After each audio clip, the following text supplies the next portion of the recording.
excited to welcome you today to this Lessons from Female Leadership Bridges Career panel. At Paragon One, we're not strangers to bringing together ambitious and inspiring students with incredibly talented and amazing corporate leaders. That's actually our mission, if you didn't know that. And that's what we're here to do in all of our remote externships every day, as well as this Bridges event. On behalf of our global team, we appreciate you sharing this piece of your day with us, and we're really excited to get started. So as you land into Zoom here, this virtual space, just want to remind you to get yourself seated somewhere with good lighting and turn on your camera because visibility is important and we want to see you. Be respectful of all of our panelists and remain on mute until our Q&A portion that is later in our event. And we hope that you have fun. We're excited to have fun with you, share thoughts, advice, and wisdom, and be sure to do that in the chat as well. Now let me introduce our moderator for today's session, Ayanna King. Ayanna King is the founder and CEO of Maximum Communications, a consulting agency specializing in diversity and inclusion education.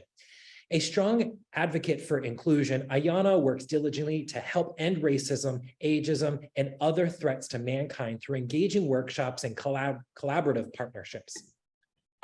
She hosts in-person seminars and webinars across industries nationwide, consults with executive teams to help navigate critical conversations, and assists C-suites in cultivating the diverse, inclusive, and innovative teams of tomorrow. Ayanna also has bylines in Fast Company and PR Daily. Ayanna, I'm thrilled that you're with us today. How are you?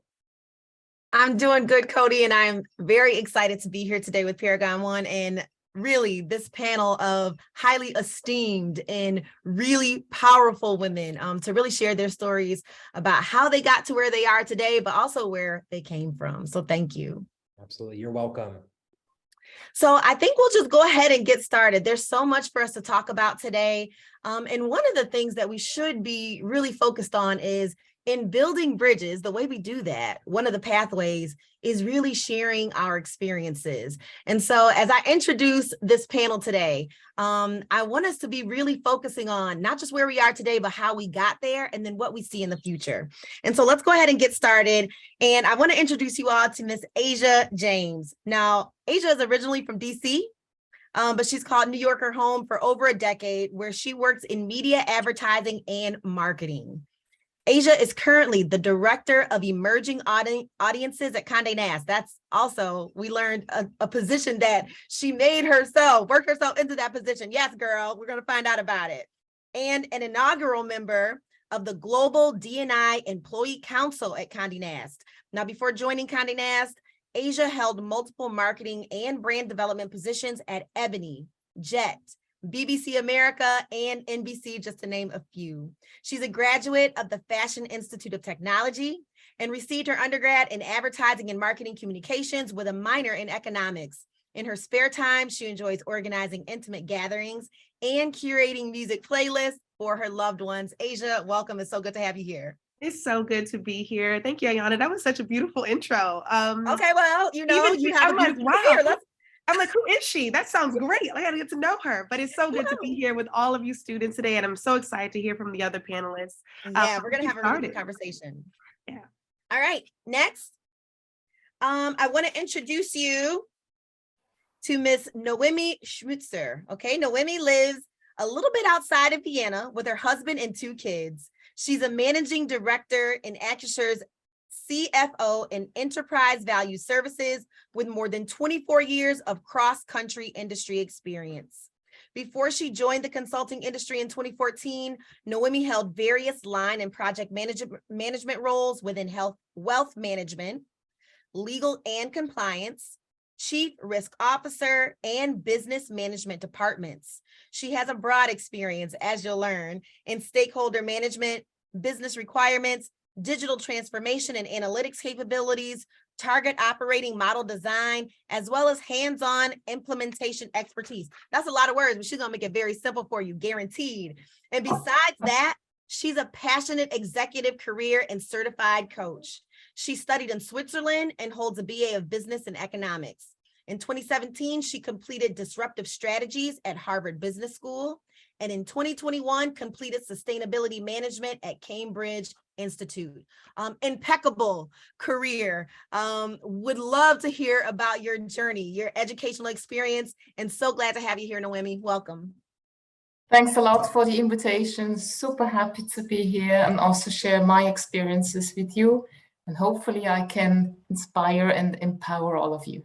I think so. I think so. And last but certainly not least, I want to introduce Ms. Vivian Way. Vivian is a VP at Salesforce, leading operations and strategic execution in technology organization, focused on Marketing Cloud and customer 360, I'm sorry. She empowers global teams to deliver trusted and innovative products so customers can accelerate their learning success. With her focus on operational efficiency and scale, she's led cross-functional teams through several transformations, including cost to serve optimizations and scaled hiring. Vivian is the author of Labor Force, Winning Strategies During Pregnancy, Maternity Leave, and Return to Work. And prior to her time at Salesforce, she also held roles at companies like eBay, Morgan Stanley, Deutsche Bank, and Lehman Brothers. Vivian, good to have you here. So great to be here with this group of amazing people and look forward to sharing more of my personal experience with all of you.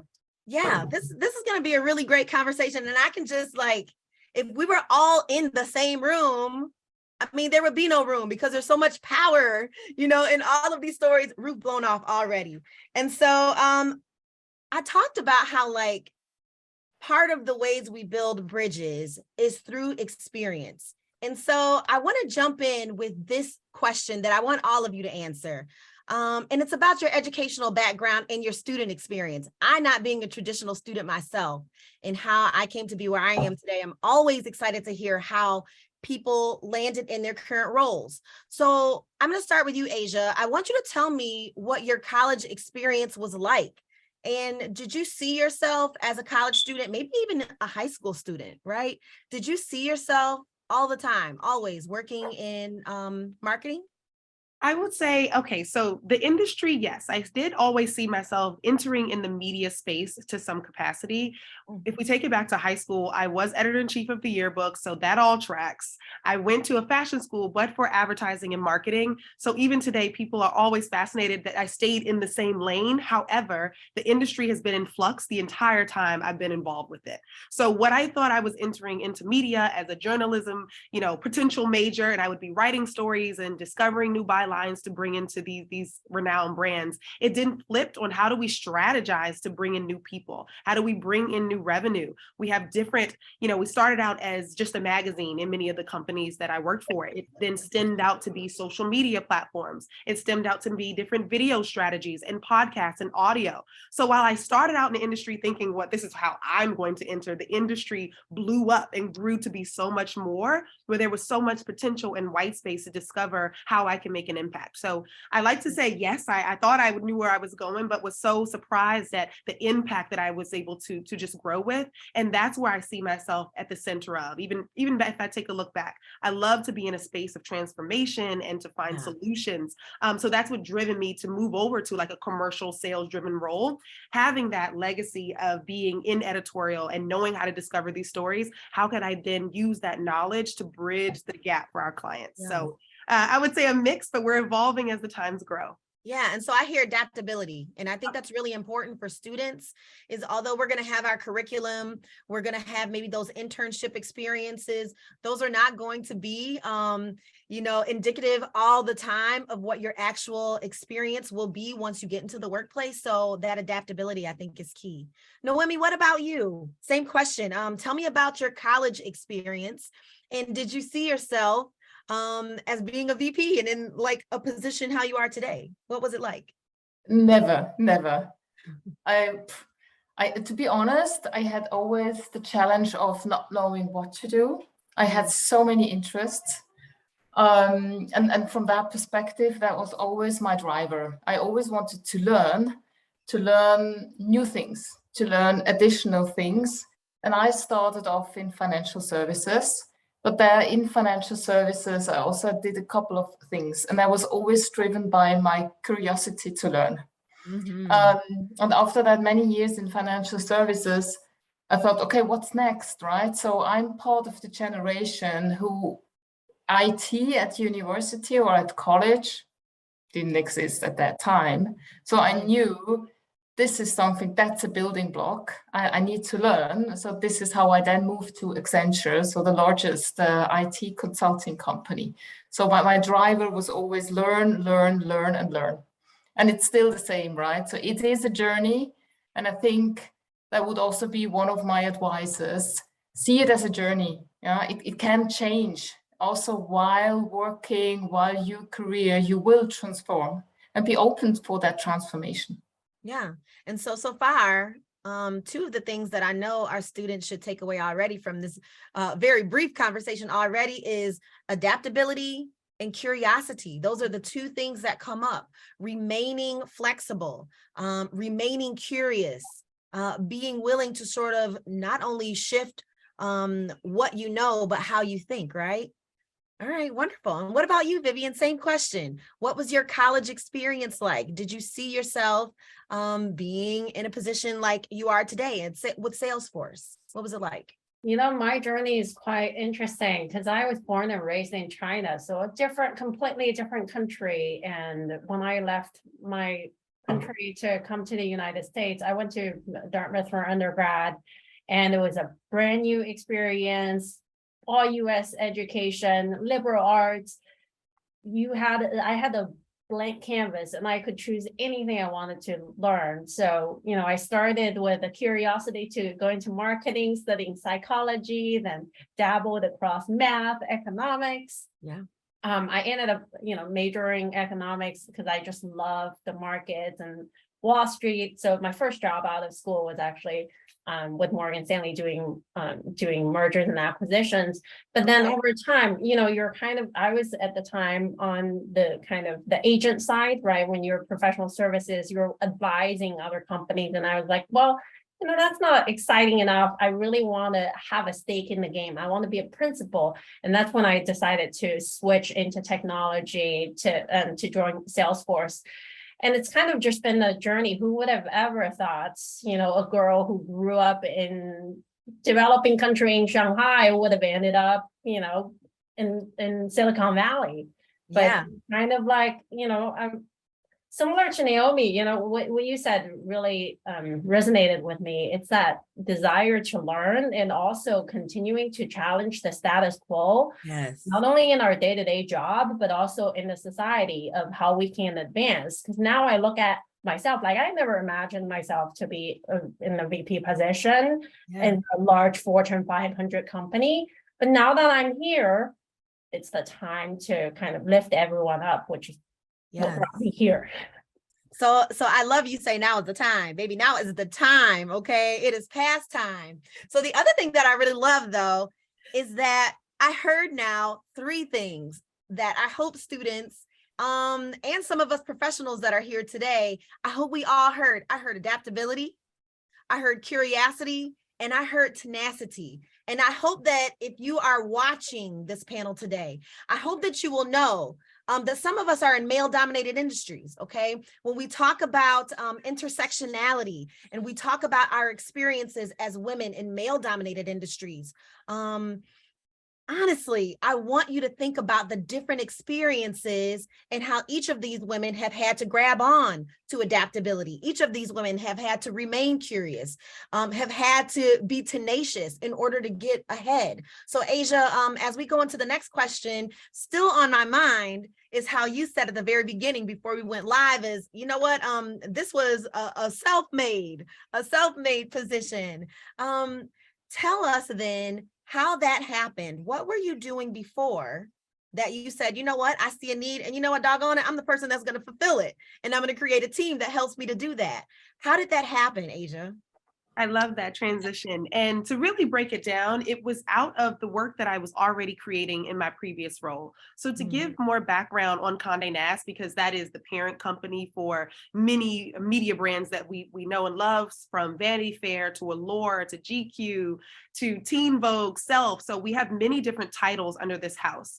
So when I was also stationed at Allure and GQ, I was working on marketing proposals to ensure that different clients were bringing in their messaging authentically and that it landed with the consumers and the people that they were trying to reach through all of our platforms. As I mentioned earlier, I joined the company, I would say, fully in 2016, but I was there around 2011 as well when we first launched these social media platforms, and we just were stepping into blogging and just understanding how to use our editors as talent. So that was a real opportunity that was there to really extend the narrative of what a brand is. So when we talk about the role that I'm sitting in today, while the functionality is very similar, so it didn't really shake up the company when I presented the brief, it was very understood that this is how it would work and operate, but to really map out what was the need and how would this grow the business and not just sustain the business. So as I mentioned earlier, I love to be in spaces of transformation, but mostly focused on finding solutions. So when I went to our CMO, I would say in late 2019, and I really shared, how can we take an audience first approach to marketing here?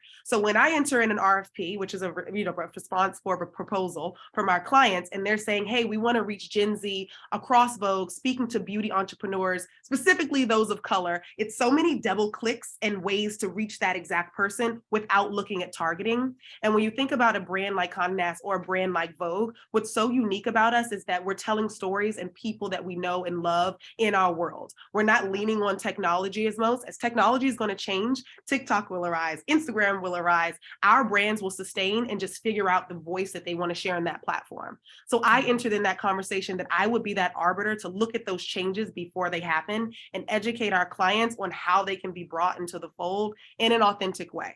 And I know we share that word authenticity so much, but it's really true, especially when you're talking about building connections in a world where everyone's a creator these days. So catching that onto a legacy company has been no small feat, but it's been totally rewarding just in the last few years. And I'll say, I'm sure that it's personally rewarding, but also on a larger scale, right? Thinking outside of ourselves, you have created something that will go beyond you. You know, when you are retired, when you have gone on, you have created already this way of working that serves lots of folks, which I think is really good. And you say you got the idea to do that based on your past experience, and you sort of segued. How about you, Noemi? In your current position, how did your previous role maybe serve you, especially because you are in a male-dominated industry? So what was your experience like really growing over time to where you are today? So the job before I joined the consulting company was I owned a little fashion store. And the business model of that fashion store was to promote young artists in the sustainable business. And while doing that job, I realized that I am really good in giving an advice, in seeing the big picture and understanding where they could develop themselves or their products or their services. And kind of this understanding and this reflection helped me to then jump into the consulting industry. And I think the capability or the skill of advising and or providing a recommendation, as a woman, I do it differently in consulting, right? So I think it's about strength. Yeah. Sorry? Give me an example of how you say you do it differently. Yeah. So when I compare my male colleagues in, for example, RFP processes or C-level client conversations, so I'm asking a different set of questions. I'm approaching a problem differently. Yeah, I slice and dice it with a different approach. Yes. And I think working with males, that's totally complementary. So we all have our strength. And for me, it's important to appreciate and to kind of peel out everyone's strength and then to bring it forward also in the service of your company. Yes. And so communication is a skill. Organizing is a skill, right? And to be able to communicate how to get something done is really important. And I think especially in a male dominated industry, because all of us have biases, right? And we come to the table with all of our previous experiences. And so sometimes we have to learn a new way. But when we can really appreciate differences, really that's what diversity is about, innovation, right? And so when you said your style complements, probably what was, I don't know, mainstream, right? I think that's a good way to say it. You could only do that because of the previous experiences you had as a business owner, in really organizing and communicating how to organize. So I think that's really important to land on. And what about you, Vivian? How did your previous role, how do you see it serving you today? How did it help you in your role you're in today? Yeah, my jump from finance into technology was actually more driven through relationships. So I decided I wanted to take a break from Wall Street, and maybe a permanent break, and I wanted to move into tech. And so I conducted a pretty thorough network search through alumni network and friends and, second degree networks. And what I did there was I basically relayed a lot of the skills from kind of like investment banking, learning how to project company and company performance, key KPIs, to extrapolate that towards like the role I'm currently in, which is I work a lot with product and technologists, and frequently people, engineers who are extremely smart in engineering solutions, but not necessarily looking at it through the financial lens. So I help them kind of, that's where the cross-functional like magic happen, is being able to kind of speak different languages and pulling things together for us to get to like a better outcome for decision making. So that's kind of how I relate that. A couple of things for this group to really think about is like, hey, who can you network with to kind of extend more broadly, cast a wide net, even if you don't necessarily have experience in the space you want to go into from where you currently are. And then the second one is that there's always skills you can bring from your current job, right? So for me, it was like a lot of hardcore like financial understanding, but then how do I translate that into like the technology world? What are the languages I need to learn to speak so I can bring them together and create value for the industry I'm in now? So I think it's really important that we land on inclusion here for a second, because when we think about what inclusion is and how we get to a place of inclusion, it is really taking who you know and what you know and how you can learn from one another. And so there's something to be said for creating a network right now too. Sometimes I think what happens, especially in male dominated and more homogenous workplaces, is that it's really comfortable for us to know what we know and who we know and not have to, try to think outside of ourselves. But it is a gift. It is a gift to learn from other people. And the thing is when you do it with intention, it's not like you have to pick up this book and be, reading volumes and volumes of information about people. When you are focusing on inclusion and building a network, you learn from one another by proximity. And so, yes, you learn about someone else's culture, and all of those things are really important, but you might learn a different language, right? The language between finance and technology, and how to make that work for everyone. So I really love that too. So in keeping with the theme of really being women in maybe positions of leadership where historically men have been, I wonder how you all are sort of navigating, maybe seeing, maybe talking about, maybe advocating for more equity, specifically around pay. How are you having these conversations? Are you having them at all? And how are you sort of, I say this in a loving way, but pressing men. Sometimes I tell men and women, I got my foot on your neck. Okay. I'm pressing you. What are you doing? Especially if you say these things are important to you. Having women in positions of leadership, making sure there are more people of color, folks from other marginalized communities. Okay. That's great to say it. How are you doing it? So have you had opportunities to sort of address the wage gap, maybe leadership gaps, and how are you doing that? I'm gonna start with you, Noemi.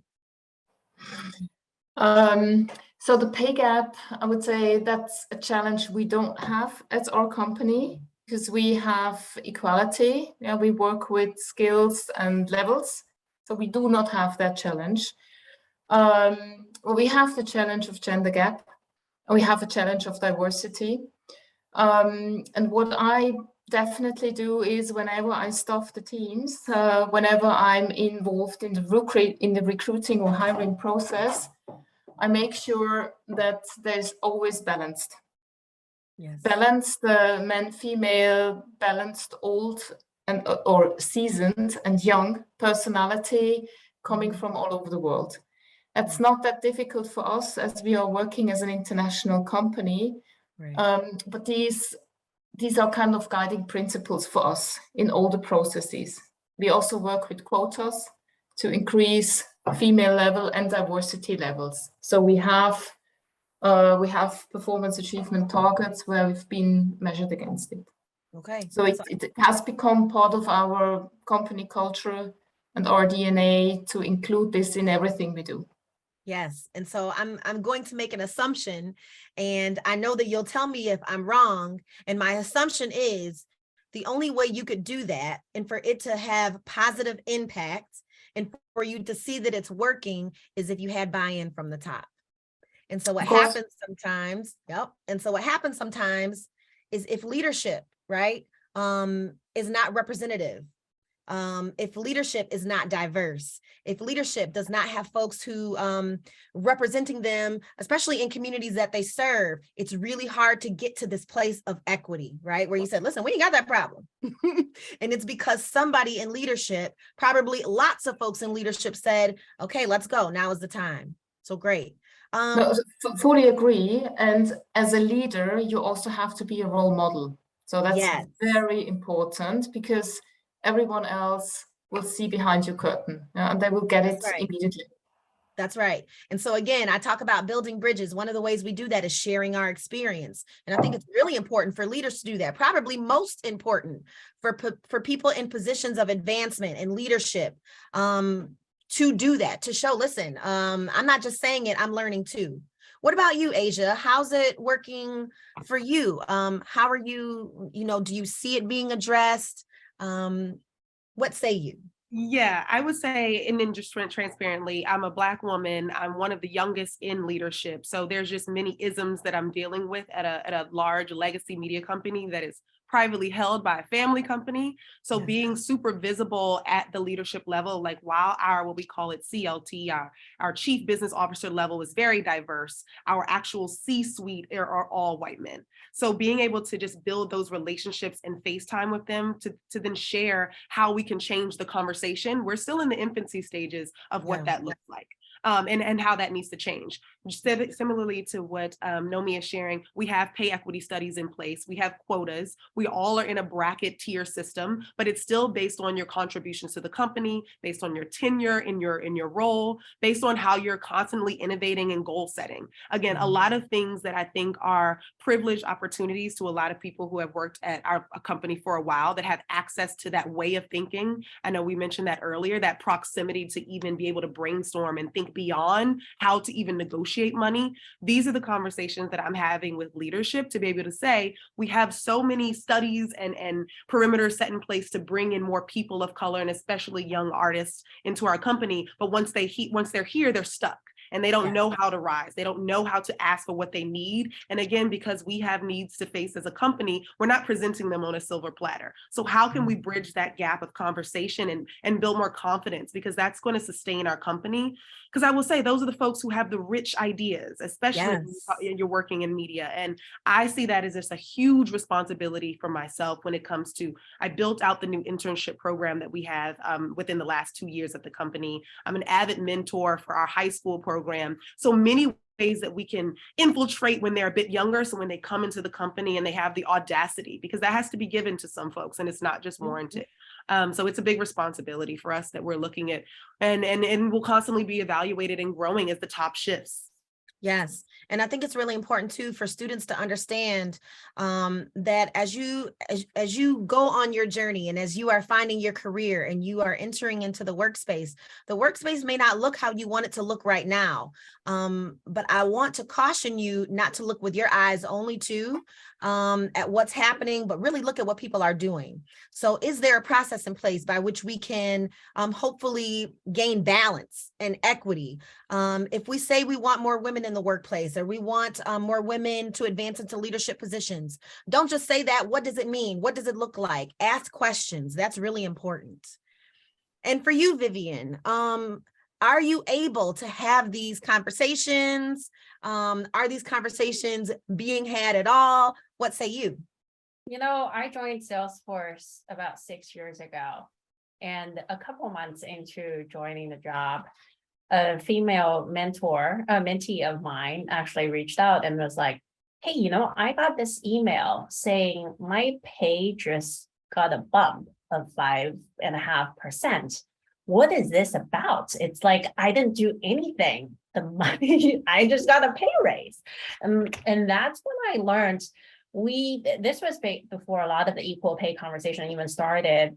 But Salesforce kind of led the way, going back to, you know, leadership, whether our leaders are prioritizing. We made a very deliberate effort to assess, like, throughout the entire company, looking across different grades and different gender, races,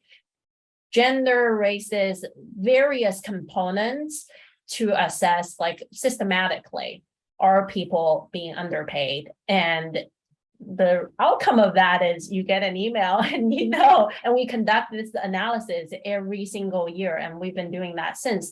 And what I've seen just over the past 6 years, and we report on it, right, to the entire employee base, is that percentage of people who have the pay adjustment is getting much smaller now than back then. That means we're making progress. Yeah. From a pay perspective, and that we don't even need to make the adjustments, right? Yeah. And then the other thing I think a lot about is, like, are people, with different intersectionality, like, race, gender, what are we even provided opportunities to work on challenging projects? Right. And I always hear about people, we talk about how, women are over mentored, under sponsored. So what we do now in my leadership team is one of the 2 females on our leadership team, and we look at our entire organization of 3,500 people. So it's rare. I recognize it is a privilege to have a seat at the table, and very intentionally we look at it through data, right? Every single promotion cycle, are people getting, for the same number of percentage of people that are getting put up for promotion, what is the outcome of that? What does that tell us through the process? And then we constantly just use data to drive insights and then inform our behaviors. And then the other parts we do is, like, hey, I'm kind of the challenger. I realize through years of learning about myself, I'm a challenger. So I always ask the questions in the room, like, hey, have we considered this person That's right. for an opportunity?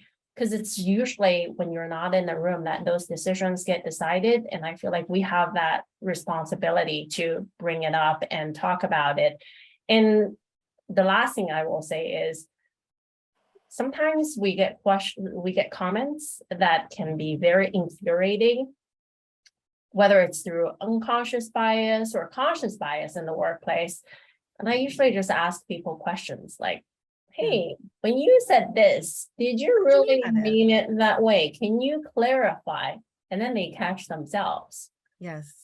If they don't, I go on and clarify. So these are just a few anecdotes of like how I try to drive some change.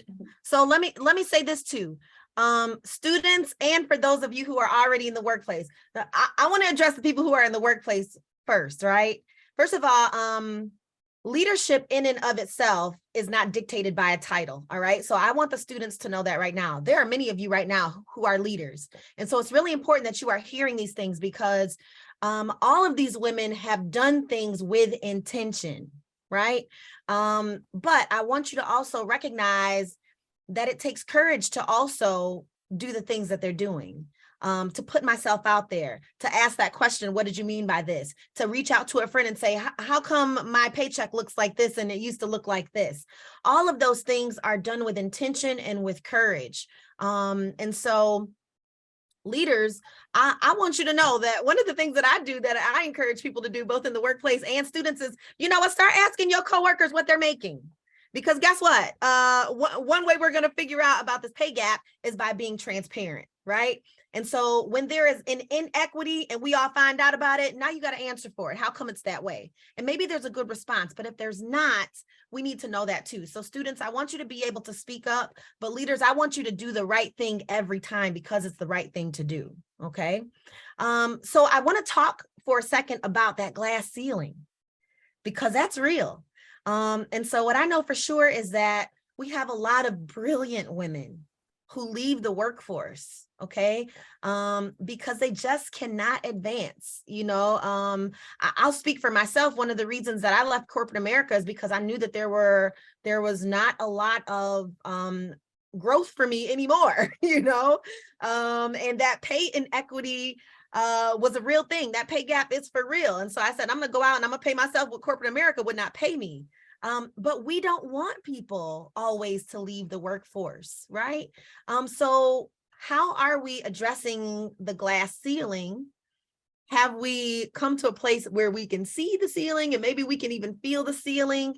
And do we have the flexibility and the freedom, right? To actually say to those people in positions of power, the folks that we work with, hey, what are we going to do about this? Because one of the reasons we're going to have an issue later on is because people can't advance. They don't see a way to advance. Is that an issue for you in your respective places of business, your positions? I'll start with you on this one, Vivian. What are you thinking? Is the ceiling real? Are you experiencing it? Do you see other women experiencing it? How do you address it? I definitely see it happening. And what I've also seen is women are more likely to get a job bump when they switch companies. And so the way I generally approach this, whether it's myself or advise other people to do it, is you should always work with the leadership to explore opportunities to advance. First, it's to express your need to advance. Sometimes I feel like so many women I work with, they put their head down. Yeah. They work really hard. I feel like I don't need to share. I don't need to explain. You all get this. Work really hard, but don't necessarily express like, hey, this is an opportunity I want to jump for. Very bluntly, I had that experience myself. I was doing the job at the next level and there was a job opening for the next level. I didn't put my hand up. So of course I didn't get my job. I didn't get that job. What was the learning from that? I'm always going to put my hand up for that job. Don't wait for other people to ask, hey, I would like to invite you to apply for that job. Just do it. You're already operating at the next level and give it a try. Even if don't be afraid to fail. Mm-hmm. And there's that courage. Yes. There's that courage piece, being willing to take that chance, right? Being curious, right? We talked about being curious before. I really like that. What about you, Noemi? So the glass ceiling definitely is here. Every now and then it comes. I see it almost every day. But really be brave. Put on the table what you want. Put on the table what you bring to the table. Communicate what you want. Because I think that's a strength of men, and that's a weakness or room for improvement for women. I agree. We, as you said, Vivian, right? So women often tend to put the head down or make some assumptions. Yeah, maybe not, and imposter syndrome, left and right. But I think you just articulate what you want, why you want it, that you see yourself performing on the next level.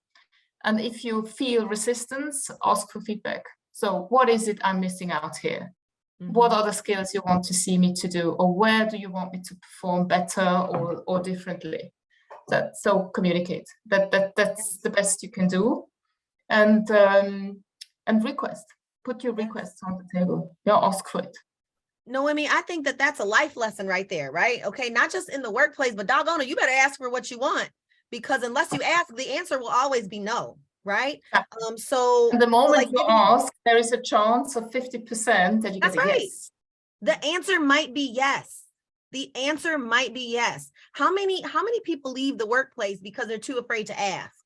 They make assumptions. Let me put my hand up, me, you know? Stop assuming, yeah? Yes. Ask. And listen, y'all And know I we really have a love- saying here in America, okay? Yeah, I really love the feedback. With the donkey, don't assume, right?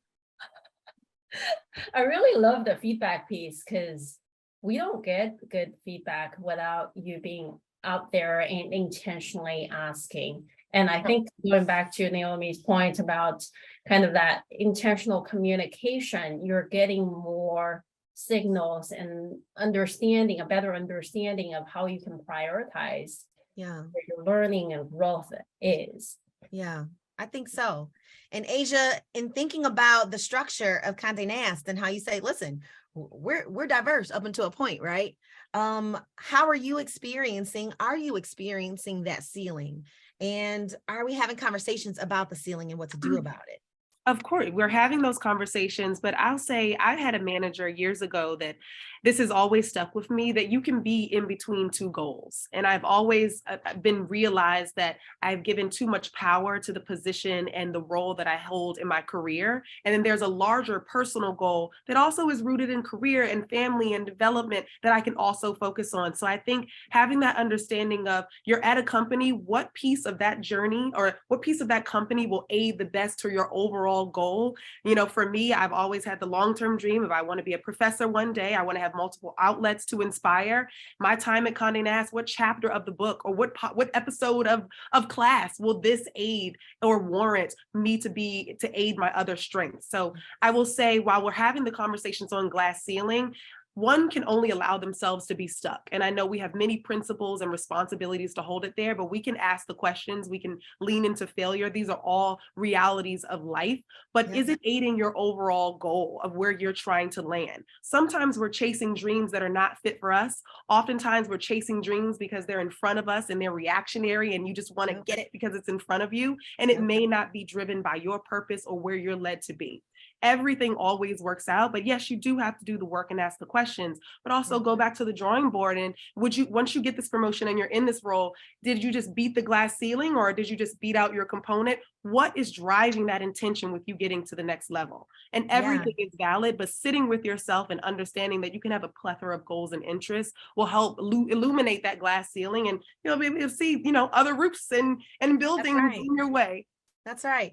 And you know what, Asia, all I heard again was adaptability, right? Don't stay stuck. Don't stay stuck. Look for opportunities, shift, move, ask for what you want, see other worlds. All of that is really important. And so we're going to get into some questions in a minute because this conversation has gone so quickly, so fast, and we've got some questions. But before I do that, I want to give each of you an opportunity to talk about, just for a second, women's empowerment with me, because as we talk about women in leadership, as we talk about glass ceilings, as we talk about wage gap, as we talk for opportunities, the other thing that we should talk about is how sometimes women, sometimes we get into positions of leadership, and guess what? We don't crack the door open for anybody. We slam that thing shut. We don't have a foot in the door for some of us. And I think sometimes that comes because of trauma. It happens because of scarcity. And I'm so afraid I can't let anybody else in. But at the same time, we're always talking about women's empowerment. So how do we wrestle with the two? And so I really want to know, like, we use this word all the time. You see it all the time, women's empowerment. I want to know what it means to you to be empowering as a woman, but to also be empowered, right? So empowering others, but being empowered too. What does that look like for you, Asia? For me, it looks like, that quote of passing the torch, right?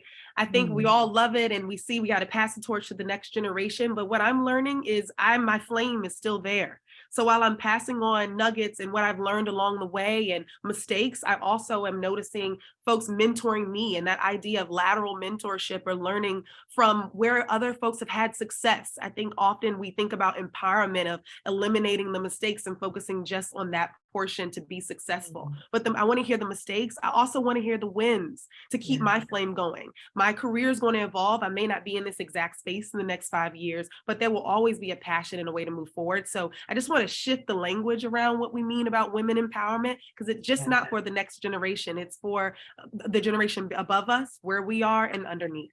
Yes, I love that, Asia. And what about you, Vivian? So, thinking about legacy and passing the torch and holding the door open for someone else. What does women's empowerment look like, feel like for you? Yeah, I think a lot about two things. One is, how do we lift each other up? So opening more opportunities. If there's a board opportunity that I don't have time for, who can I recommend to that team for, to within my network, right? So we're lifting each other and creating that opportunities. And then the other one is really helping, not only, I really like, Asia, your point on kind of the empowerment and bringing that strength, but so much of it that is through the encouragement. Just keep trying. It's okay to fail, and we learn so much from failure. And I feel like growing up, we're taught to be perfect. We're more performance driven. We don't take as many risks, and certainly risk and reward are very kind of correlational. And so how do we encourage each other and support each other to take more risks and be that support foundation for one another? Yes. And so when you talk about being a support foundation for one another, I hear again, there's that network, right? Really important to have a community of folks around you that you can go to and who can come to you too. That's part of being empowered and empowering others also. That's really great, Vivian. And for you, Noemi, what do you see? I really want to hear how you define this, because as a coach, you probably hear about women's empowerment all the time, right? Let's go, coach. What do you say? How does it feel for you? What does it look like for you to both be empowering, but also to be empowered? I think the empowering aspect is a way, or it's looking at everyone, at all personalities, trying to find the best within each and everyone, because we are all super creative, we are all super intelligent, we all have it within us. And empowering means to bring it out of the colleagues, the community, friends, and family. For me, it's not only empowering women, but it's really digging down to strength, values, and also the vision. So Asia, I like your holistic life goal planning. So it goes very much in direction also what's kind of the long-term vision. What is you want to achieve? What are your values? Where are your strengths? And coach female and male on these elements is empowerment. That's pure empowerment. Yeah. It comes from within yourself. Yes. And so when you said like you're searching for that in other people too, and that's also empowering, here it is, full circle. There it is, curiosity. Exactly. Remaining curious. So, and I'll tell you, as we go into this next time where our students are asking questions, and I hear that there are some good questions, this is really empowering for me. It is really energizing and empowering for me to sit 45 minutes with the three of you and really hear your heart and your passion behind what you do and why you do it. And really also I heard what you felt for the future. I didn't ask that question. But I got from you that you feel hopeful for the future, and I am too. So I want to thank you again for your time today. And let's go ahead and get into some questions. Cody, do you have questions for me, or should I go ahead and open up the chat and look back at them? What do we think here? We've got you covered. So first up is going to be Dashida, who is a computer science major from Symbiosis Institute of Technology. Dashida, please introduce yourself and go ahead and ask your question. Sure. First of all, really great conversation, super insightful, and I'm just feeling so inspired. So thank you to all of you. And Anna, you're just doing a great job moderating. Thank you so much for that.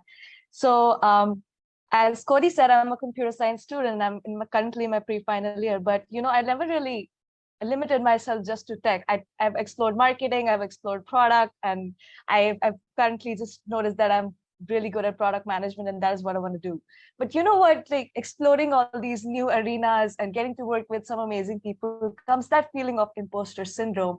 And I think we also mentioned that before. How do you like deal with that? And I think it also stops me sometimes from speaking up and maybe putting my ideas on the table, because I feel like everyone around me is so incredible. Like, how do you deal with that? Have you dealt with that early in your career?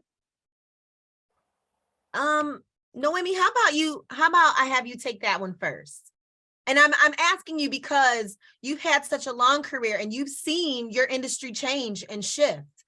So I think your all insight is valuable, but I'd like to hear what you have to say about this. I think to help overcome the imposter syndrome is look at yourself, reflect on what you've already achieved and what are your strengths, and picture that and envision that for you. You are amazing too. You are incredible too. You've done so many things, and also you realize that you are good in products. Yeah, your tech is your thing, so that makes you strong. Yes. And I'd just add really quick, Dashida. Am I saying your name right, Dashida? Yeah, absolutely. I would also just add that remember, your viewpoint, the way you see the world is valuable. We only get innovation through diversity of thought, of experience. So that's something really important to remember. So thank you so much. Yeah. Do we have, oh, go ahead. Okay, do we have a next question, Cody? Yes, we do. This is Shakira Wharton, who has a question about innovation in media. So I think that one might be for Asia. Hi, everyone. It's great to talk to you. And thank you once again for speaking on this panel. It's been super encouraging to hear all of your perspectives, especially as we're talking about women in the work industry and just how to navigate that. So thank you so much for that. And I'm also a senior at the George Washington University, just for a little bit of background about me. But my question was, how have you seen innovation within media alter the way consumers interact with talent and culture? Oh, I love that question. It's so juicy. And I'm trying to not answer a question like this so platform first, but at a company like Condé Nast, as I mentioned before, when you think about what our brands mean to culture, what the biggest innovation has been, or adaptability, as Ayana has pointed out, is how we show up on these platforms, and also how we leverage the talent in-house and tap into talent outside the building to make sure that these brands are relevant to the times. That is how we will always be the leaders in innovation. I think innovation also always will lean into technology, but it will also lean on empathy and understanding. And then that goes back into our hiring practice. So that ethos of understanding that you're constantly going to be in flux and constantly be in change, what will be steadfast is our brands and our culture is always shifting. And if you look at the landscape of even America right now, where you have diverse communities upwards to 37%, we're no longer going to be the minority in a country, so understanding the consumers that you're talking to, especially for a media landscape, look at the audience first. You're putting out these properties in this language. Who is it reaching?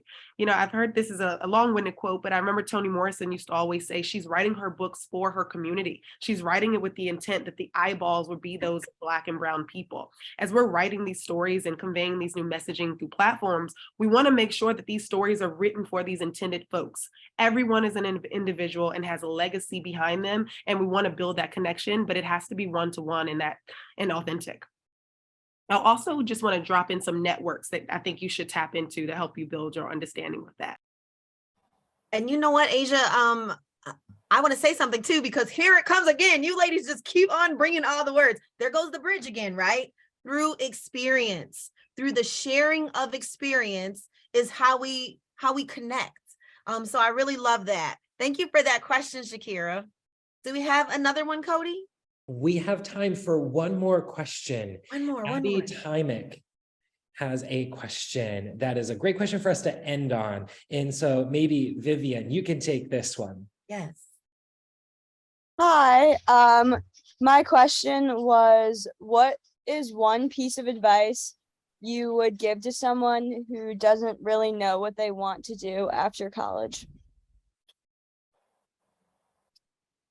Get curious, and you can look at it in a systematic way, right? Like, hey, what are some of the industry that might interest you? What are some companies that their values align with your values? I can't emphasize enough the importance of finding that connection between what you value and what the company values, and how much happiness it brings, especially when you first come out of college. So it's a combination of these two. And I would say just meet people and understand, like, try to have coffee with them, reach out to people. LinkedIn is a great resource to do that. And you can also tap into like this network. For example, I feel like Cody and Ayana have created a great opportunity for you to start, you can start small and just learn about what is your job on a day-to-day basis. What do you like about it? What you don't like about it? It's through those common connections and conversations that you can learn more, and then figure out, kind of narrow it down into a few opportunities that you might be interested in going after. Thank you. And there we go. I was going to say, in 2 points for Abby and anybody else who picked up on both, again, networks, okay, networking, and also curiosity. So I see some themes throughout this entire conversation. These have been gems. I hope not just for the students, but also for a lot of the professionals who are on today. This has been a really great conversation. Noemi, Vivian, Asia, I value everything that you gave to this webinar today. And on behalf of Condé Nast and Condé Nast, of Cody and Paragon One and all of the students, I want to say thank you for your time and attention today. Cody? This can still be on behalf of Condé Nast, Accenture, and Salesforce. Thank you. Honestly, thank you for sharing your time. And yes, Vivian, in the spirit of curiosity, values, way-making and way-finding, we are here for you. And that's why we do this. So students, remember that if you're still seeking an opportunity to learn or explore, build your career, we're here for you. We offer remote externships with companies just like the ones that these incredible women represent. So for more information, be sure to check out our website. We'll post information in the chat. We've got programs with PwC, Beats, Thematic, Greenpeace, and more. So be sure to get connected with us and stay connected. We have a lot more coming your way in terms of externships, opportunities, and more Bridges events. Next week, we will have a Getting Started in Finance Bridges event. So be on the lookout for more information. Once again, thank you all so much for your excellent participation today. Be well and have a really great weekend, everyone. Bye, everyone.